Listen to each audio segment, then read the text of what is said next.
Good morning, McGraw. People remember you being at the Show Me Institute. You left there to take this job. What is this job?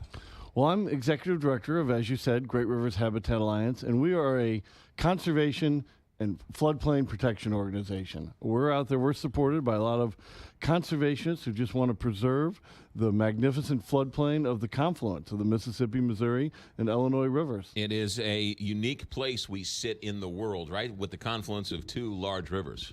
Absolutely, and we actually maintain all three of them are in our bailiwick, because the Illinois is a very large and important river as well, and they all meet, within 15 miles of each other right there. Right. And it is one of the, as you said, it's probably the largest meeting place of freshwater rivers in the world, and it's so important for our environment, we all need clean water, but for everything it does for animals, for fish, for birds, it's just an incredibly important area, and we've been destroying it for decades. We've been developing it for decades, and that's what we fight. We've been developing the floodplains so that the non-floodplains then get flooded. Right, exactly, exactly. That's the amazing thing, is that people want to develop the floodplain because it's flat and it's cheap and you can develop it easy, and far too often we heavily subsidize that same development, like out in Chesterfield. But what we've seen in the last few decades as well, and this is what the Alton Telegraph has been writing about in a series of stories yesterday and the Sunday before, that in the efforts to develop it through commercial or sometimes just for farming, and there's nothing wrong with farming in the floodplain, but people have built levees all up and down the river, and many of them have determined to be higher than authorized by the Corps of Engineers. And when that happens, that's a big deal. That just means that those levee districts are sending their floods elsewhere. Okay, so this height of the levee came up, was it last year, with the Valley Park levee, which some citizen just went out, some engineer citizen came out and realized that the Valley Park levee was built higher than it was required. Now this Alton Telegraph stories about how these levees up in Alton have been built higher than legally required. Why is it such a big deal if these levees are higher than what they were supposed to be? Isn't that a good thing? Because when the Corps permits levees, and other regulatory agencies like its State Department of Natural Resources, when you permit levees, you do it under some type of you run some type of a modeling system so that you know what you're going to get. Like, you're permitted to put your levee to so many height above sea level, so that the Corps knows what to expect, or the Department of Natural Resources knows what to expect. So you can't just build a levee as high as you want so that everybody around you gets the water that they're no longer expecting. People are paying insurance. People are building in unprotected areas with an idea of what is the 100-year floodplain, what is the 500-year floodplain, where is it safe for me to build out of the water. So if I'm building in a non-floodplain, and yet up the river you have tightened the spigot, if you will, or changed the flow, that's going to wreak havoc downriver. Absolutely, and just as well, if you over-channelize the river for too many levees and build them higher than authorized, it's going to send that water back up the river too. It's not just downriver that makes it dangerous. We saw when the Merrimack River flooded incredibly about 15, 16 months ago, that areas west of Valley Park, in Pacific and the like, in Eureka, flooded tremendously because that's where the river backed up from that improper floodplain development. And this is a real dangerous problem. And the Corps was surprised. They measured 200 miles of levees north of St. Louis, all the way into Iowa. This was well up and down the river. They sampled 200 miles of levees and found that 40% of these levees weren't just improperly high. They were 3 to 4 feet higher than authorized. The Corps wasn't even counting levees that were just 1 to 2 feet higher than authorized. That was a lot more of it. I thought the Corps built the levees themselves. No. The Corps sometimes does, and in Valley Park, which we discussed last year, that was a Corps levee. But these are primarily private levee districts, which are funded by the taxpayers who are protected by the levee.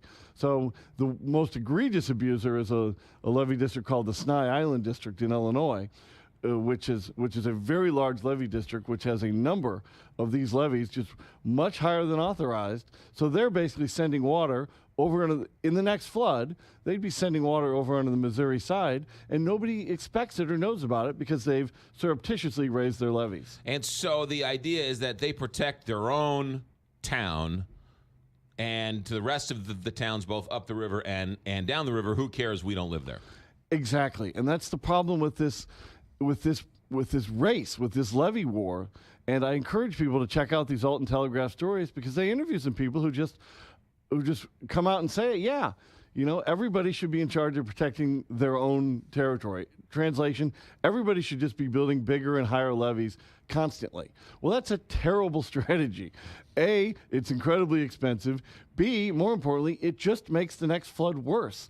If you just constantly are building levees, you don't solve the flooding issue. You make it worse, and that is an accepted principle of hydrology that levees make floods higher because you channelize the river, and rivers don't get to expand out as they naturally would. So during this Valley Park argument, they said, yeah, the levee's higher, but it settles over time. That's why we build it higher, because when it settles, then it will reach the proper height.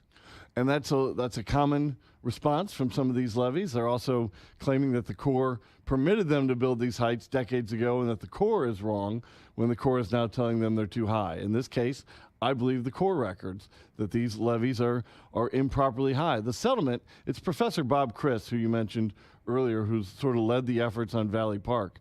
And he would explain that the settlement over time, sure, that might be used to justify building a couple inches higher than usual. But if you're building 3 or 4 feet higher than authorized, or up to 10 feet, up to 10, 20% higher than authorized, that there's no way settlement would account for that much of it. You're intentionally doing this. What about recourse? Let's say, the next flood doesn't have to be a 500-year flood, just a regular flood, because the place floods from time to time. And your town or your house that's never been in a floodplain gets flooded. Is there recourse? Is there any recourse to any of these levees being higher? That's a great question, and people are trying to answer that right now. People in Pacific and Eureka who were flooded out last year, who were over the New Year's storm of 2015, 2016, who had never experienced flooding before and thought they had built high enough. Right. They're trying to figure that out. And as the Corps is identifying a lot of these improperly high levees up and down the Mississippi, they too are trying to decide, what can we do about it? And we really need the Army Corps of Engineers and other regulatory agencies and elected officials to step up and enforce the law. Say, if you're permitted to go so-and-so high for your levee, X height for your levee, you cannot go X plus 4 feet. Because everybody around you doesn't know how to prepare for that, because they don't know that you're 4 feet high. And trust me, it's not just these 200 miles of levees that they surveyed. Now the St. Louis Army Corps of Engineers, based on what the Rock Island Corps of Engineers found, the St. Louis Corps is going to do a similar thing in their territory, and I'm afraid we're going to find similar bad news. And yes, these agencies have to step in and enforce the law and mandate that these levees be lowered, wherever they are, Illinois, Missouri, Iowa, Valley Park, wherever. So this Alton Telegraph two-part series is sort of a canary in the coal mine, right? I mean, it's coming, and they're sort of ringing the bell that this is a major problem going forward.